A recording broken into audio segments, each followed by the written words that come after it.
los militares tienen que hacerle caso a su comandante en jefe. Es decir, el Congreso puede decir que sí, que se haga la transmisión de mando en una base militar en Popayán, pero el presidente Petro dice no, la transmisión de mando no se puede hacer en una base militar. Fernando Cepeda nos acaba de decir, los militares históricamente le han hecho caso a su comandante en jefe, que es el presidente de la República. ¿Usted está de acuerdo que así el Congreso autorice, pero el presidente diga que no, los militares tienen que hacerle caso al presidente Petro? Julio, es claro que las fuerzas militares... La controversia por la posesión presidencial de Abelardo de la Espriella sigue escalando y ya no solo enfrenta al gobierno y al Congreso, sino que también ha abierto un intenso debate sobre los límites constitucionales de cada institución. ¿Puede el presidente Gustavo Petro impedir que una guarnición militar sea utilizada para la ceremonia de posesión? ¿Tiene el Congreso la facultad de cambiar el lugar donde se realiza el acto? ¿Cuál sería la postura de las fuerzas militares?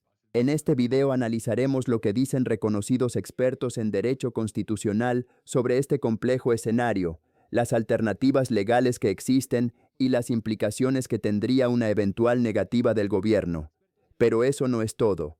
También conoceremos la posición del presidente de ACOR, la Asociación de Oficiales Retirados de las Fuerzas Militares, quien explicó con absoluta claridad cuál es la obligación constitucional de la fuerza pública mientras Gustavo Petro continúe siendo el presidente de la República. La intención de Abelardo de la Espriella de posesionarse en una guarnición militar vuelve a ser tema de discusión, esta vez por cuenta de un pronunciamiento del presidente Gustavo Petro en su cuenta de X. Dijo que él es el jefe de las fuerzas militares hasta que el nuevo presidente jure ante el Congreso, por lo que ordenó que ningún establecimiento militar sea sede de la ceremonia de posesión del mandatario electo. El presidente de la República es el jefe de la fuerza pública, el comandante supremo de la fuerza pública. De manera que desde ese punto de vista es él el que tiene la competencia para determinar cómo, cuándo y para qué se utilizan las bases militares. Tendría razón desde ese punto de vista. Y es que el mandatario manifestó que la transmisión de mando al nuevo presidente debe hacerse bajo las leyes de la República y que éstas establecen que la posesión debe realizarse ante el Congreso y en sesión plena. Algunos expertos en leyes entregaron su visión. La Constitución es muy clara y prima sobre cualquier ley. Se juntan ambas cámaras para dar posesión al presidente. ¿En dónde? En la sede del Congreso, que es Bogotá, el Capitolio Nacional. ¿Se puede cambiar? Sí, por decisión de ambas cámaras se puede cambiar y por razones de orden público, no es por capricho. Si el Congreso de la República decidiera cambiar de sede a una guarnición militar, que puede, digamos, tomar la decisión de cambio de sede, tendría que coordinarlo con la persona que tiene la competencia de disponer, aceptar o no, que se use la guarnición militar en ese sentido. Dicho en otras palabras, el Congreso tendría que coordinar con el presidente Petro si se puede hacer la posesión presidencial en una guarnición militar.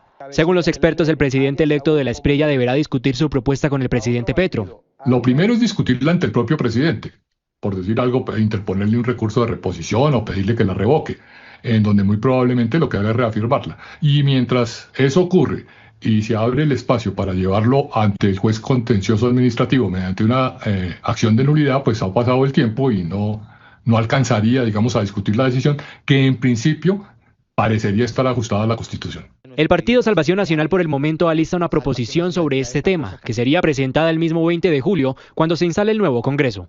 Después de escuchar el análisis, queda claro que el debate no solo gira alrededor de lo que permite o no la ley. La gran pregunta ahora es ¿qué ocurrirá en la práctica si se mantiene el desacuerdo entre el gobierno saliente y el presidente electo? ¿Están las fuerzas militares obligadas a acatar la orden del presidente Gustavo Petro hasta el último minuto de su mandato? ¿Podrían quedar en medio de una disputa política que no les corresponde resolver? ¿Existe alguna salida que permita preservar la institucionalidad y evitar una confrontación innecesaria? Precisamente sobre estos interrogantes se pronunció el general Guillermo León, presidente de ACORE, quien explicó cuál es el deber constitucional de la fuerza pública, a quién deben obedecer los militares mientras se produce el cambio de mando y qué alternativas podrían contemplarse para garantizar una transición ordenada. Sus declaraciones aportan un elemento clave para comprender este momento que vive el país. Escuchemos lo que dijo. Señor general, le acabo de preguntar esto a un civil, Fernando Cepeda Ulloa, y él dice no. los militares tienen que hacerle caso a su comandante en jefe. Es decir, el Congreso puede decir que sí, que se haga la transmisión de mando en una base militar en Popayán, pero el presidente Petro dice no, la transmisión de mando no se puede hacer en una base militar. Fernando Cepeda nos acaba de decir, los militares históricamente le han hecho caso a su comandante en jefe, que es el presidente de la República. ¿Usted está de acuerdo que así el Congreso autorice, pero el presidente diga que no, los militares tienen que hacerle caso al presidente Petro? Julio, es claro que las fuerzas militares tienen una misión constitucional y también tienen una dependencia de la rama ejecutiva. Y por ser de acuerdo al artículo 189 de la Constitución Nacional, el presidente, el comandante y jefe de nuestras fuerzas militares y de la Policía Nacional, pues es dentro de la línea de mando quien tendrá la disponibilidad y que debe tomar las decisiones que cumplirá la fuerza pública como está dentro del mandato constitucional. De eso no debe caber la menor duda. Y indudablemente aquí este dilema que se presenta, pues que es de carácter político, tendrá que dirimirlo también dentro del campo político, pero para nosotros es claro que el presidente de la República será hasta el día y la hora que determine la ley y debe ser obedecido por la fuerza pública y así se va a realizar. Así que esa sería como la respuesta y lo que podríamos prever los colombianos de lo que sucederá en la posesión del próximo gobierno. General, pero vamos al escenario en el que el presidente electo, pese a que las fuerzas militares tienen que acatar esa orden de pues seguir la instrucción del presidente, que será hasta el próximo 7 de agosto, Gustavo Petro, pues se mantiene esta realidad. ¿Podría el presidente electo, en una jugada un poco arriesgada, usar alguna otra figura legal para llegar hasta ese 7 de agosto y hacer el juramento vía tutela o cualquier otra herramienta jurídica, o es un escenario en el que usted recomienda más bien no seguirle gastando tiempo ante pues esta sin salida en el que estamos? No, yo creo que al final de cuentas lo que uno quiere como colombiano es que haya una transición de gobierno lo más normal posible y que las fuerzas militares no queden imbuidas en un dilema que no les corresponde a ellos solucionar, sino que sean las instituciones las que definan realmente cómo se debe llevar o las peticiones que se hagan por parte del gobierno entrante o el gobierno actuante, pero que no sean las fuerzas militares las que la definan, porque es claro para nosotros que el Ejecutivo debe recibir y puede emitir las órdenes hasta la hora y fecha que le correspondan dentro de su ejercicio. La Constitución establece que las fuerzas militares y la Policía Nacional hacen parte de la rama ejecutiva del poder público. Eso significa que, durante cada periodo presidencial, su máxima autoridad es el presidente de la República, quien actúa como comandante supremo de la fuerza pública. En la práctica, las órdenes no llegan directamente del presidente a cada unidad militar. Existe una cadena de mando claramente definida que pasa por el Ministerio de Defensa y los comandantes de las distintas fuerzas.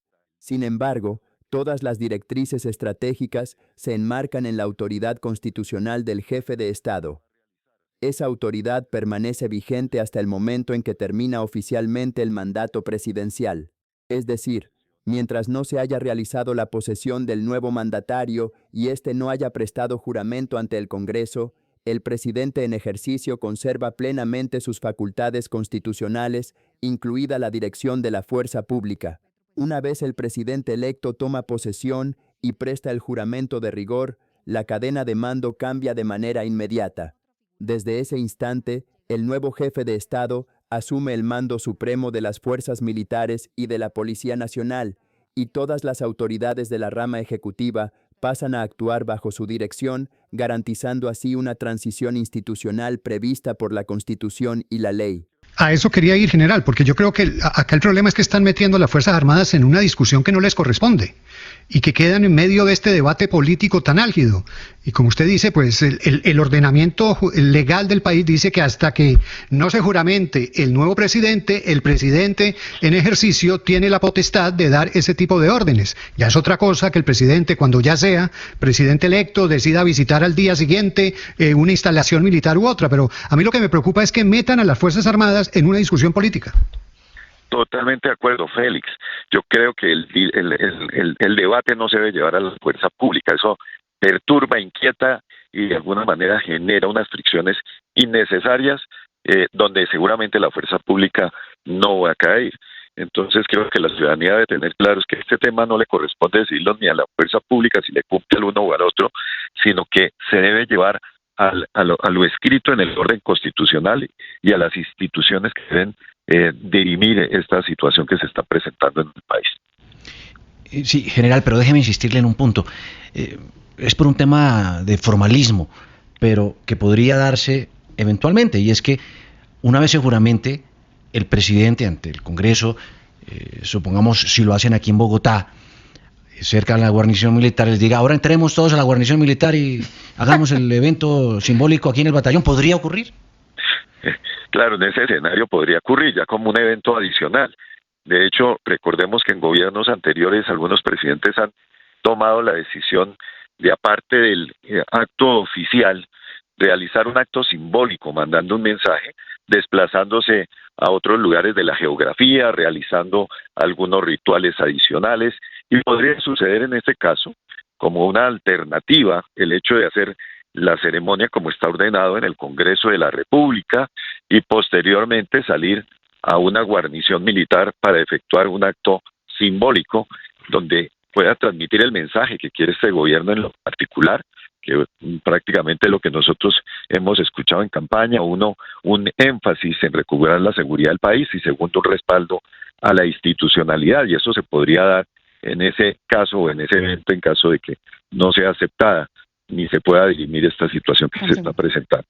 Sí, general, y vayamos entonces al tema puntual de la posesión que no sea en Bogotá. El Congreso termina aprobando esa proposición seguramente porque tiene las mayorías el presidente electo, y si no es en una guarnición militar, pues sí pareciera que puede haber un riesgo de seguridad el hecho de hacer una posesión en un lugar distinto a donde es acostumbrado, que es la Plaza de Bolívar. ¿Usted qué opinión tiene? Bueno, ya ha sucedido anteriormente, ¿no? Con el presidente Gaviria la posesión fue en la parte de atrás del Congreso de la República, así que se podría dar. Aquí lo que hay que tener en consideración, y me parece muy importante, es el tema de la seguridad.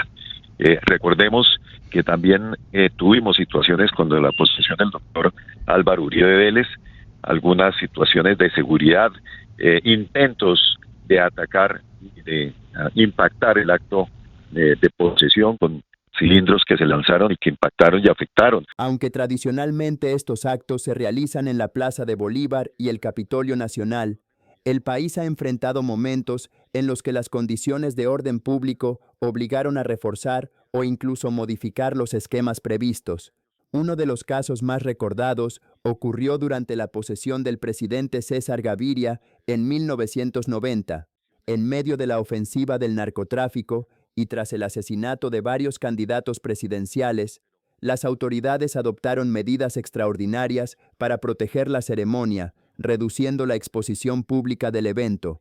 Años después, en la posesión del presidente Álvaro Uribe Vélez, en 2002, la capital fue blanco de un ataque con artefactos explosivos lanzados por las FARC contra las inmediaciones de la Casa de Nariño y el centro de Bogotá. Aunque la ceremonia se llevó a cabo, el atentado dejó víctimas civiles y confirmó que estos actos de Estado representan objetivos de alto riesgo para quienes buscan desestabilizar al país. Precisamente por antecedentes como estos, cada posesión presidencial implica meses de planeación entre las fuerzas militares, la Policía Nacional y los organismos de inteligencia. No solo se protege al presidente entrante y al saliente, sino también a delegaciones internacionales, congresistas, altas cortes y miles de ciudadanos que participan en el evento. A otras partes de la ciudad, pero hoy tenemos amenazas muy complejas ha habido amenazas sobre el candidato hoy electo presidente que hay que considerar para garantizar la seguridad del candidato que se va a posesionar como presidente, pero también, por supuesto, de los asistentes al acto. Yo creo que es una consideración importante y válida para evaluar. Y general, permítame su presencia en estos micrófonos porque usted es posiblemente uno de los generales del aire más respetados que tuvo Colombia, o que tiene Colombia, a pesar de ya estar en el retiro. Pero es imposible tenerlo acá y no preguntarle por la intención que tiene su colega, ahora ministro de la Defensa, Jorge Mora, de evaluar y ponerle la lupa al contrato de los Gripen. Usted que conoce como pocos las condiciones técnicas de los aviones, la forma como se hizo el negocio, al menos de lo que se ha contado públicamente, ¿usted cree que vale la pena ponerle la lupa a lo que pasó, general, o le parece que no hay muchas explicaciones que dar? Mire, yo creo que la Fuerza Aeroespacial Colombiana ha sido muy transparente para mencionar, divulgar, hacer público todo el proceso que se ha dado en la compra de los aviones, que como hemos mencionado empezó desde los años 2011 para terminar finalmente con este contrato. Así que desde el punto de vista técnico no tengo la menor duda, y los colombianos no deben también tener duda de que se hizo un trabajo juicioso, responsable y profesional para escoger la mejor opción para reemplazar los aviones CAFIR. Sin embargo, y dado el ruido que se ha generado alrededor de la compra, me parece que el general Mora también, en el hecho de decir vamos a revisarle los contratos, vamos a revisar las decisiones que se tomó en aras de darle transparencia y quitar cualquier manto de duda, me parece que es bienvenido el que revisen la documentación, el proceso contractual que se llevó e inclusive la decisión. Yo creo y tengo la convicción que eso no va a cambiar la decisión de que fue la mejor opción por múltiples razones, pero en aras de darle transparencia, creo que es también una buena opción de que el nuevo gobierno y los que llegan a esta cartera tengan el acceso a la información y puedan también al final del día dar claridad sobre este aspecto para que no haya un manto de duda sobre un contrato tan importante para la defensa y seguridad del país. Pues es el general Guillermo León, presidente de ACORE, la Asociación de Oficiales Retirados de las Fuerzas Militares, a quien agradecemos por habernos atendido esta mañana. Lo que hemos conocido a lo largo de este análisis demuestra que el debate sobre la posesión presidencial va mucho más allá de una diferencia política entre el gobierno saliente y el presidente electo. En realidad, pone a prueba la fortaleza de las instituciones colombianas y la capacidad del Estado para garantizar una transición de poder dentro de los límites que establece la Constitución. Por un lado, los expertos en derecho consultados coinciden en que el presidente de la República, mientras permanezca en el cargo, conserva plenamente las facultades que la Constitución le otorga como jefe de Estado y comandante supremo de la fuerza pública. Al mismo tiempo, recuerdan que la posesión presidencial es un acto constitucional que se realiza ante el Congreso de la República y que cualquier modificación de su sede debe ajustarse a los procedimientos establecidos por la ley. Por otro lado, las declaraciones del general en retiro Guillermo León, presidente de ACORE, aportan un elemento igualmente importante. Según explicó, las fuerzas militares no pueden convertirse en protagonistas de una controversia política. Su deber es actuar con absoluta neutralidad institucional y obedecer la cadena de mando prevista por la Constitución hasta el instante mismo en que el nuevo presidente preste juramento y asuma oficialmente sus funciones. Ese mensaje resulta especialmente relevante porque evita alimentar interpretaciones equivocadas sobre el papel de la fuerza pública. Los militares no están llamados a decidir quién tiene la razón en una discusión jurídica o política. Esa responsabilidad corresponde a las instituciones civiles, a los órganos competentes y a los mecanismos que ofrece el Estado de Derecho para resolver las diferencias. La historia de Colombia también deja una enseñanza importante. Las posesiones presidenciales han estado marcadas por desafíos de seguridad, amenazas terroristas y momentos de alta tensión institucional. Sin embargo, el país ha logrado mantener una tradición democrática en la que el poder se transmite de manera pacífica, respetando las reglas constitucionales incluso en los escenarios más complejos. Ahora el reto consiste en que todos los actores involucrados privilegien el diálogo institucional sobre la confrontación. Cualquier decisión que se adopte deberá tener como prioridad proteger la seguridad de los asistentes, preservar la estabilidad democrática y enviar un mensaje de confianza tanto a los colombianos como a la comunidad internacional. En los próximos días seguramente continuarán los pronunciamientos del gobierno, del Congreso, del equipo del presidente electo y de distintos sectores políticos. Será entonces cuando se conozca cuál será la decisión definitiva sobre el lugar de la ceremonia y la forma en que se desarrollará este histórico cambio de mando.